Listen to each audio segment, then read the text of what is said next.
Guys, Andrew here. Welcome back to AppIQ, and in this video I'm going to show you how to scan your Android or Samsung phone for threats. So this is going to scan your apps on your phone to see if it identifies any threats or any risk on your phone. So you want to do a swipe up, go to settings. As you can see there, if you're not able to find it, you can type in settings in the search there, click on that. Now from here you want to scroll down to device care, tap on that. Then scroll down to where you'll find app protection, and it might says no threat found, or it could say threat found. But go ahead and tap on that, and from here you'll be greeted with this big blue button that says scan phone.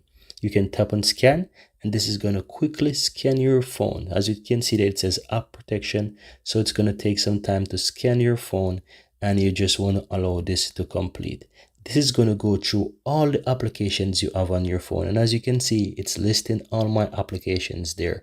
So you just have to be patient. So this, depending on how many apps you have on your phone, it takes about a millisecond or a second to scan each app.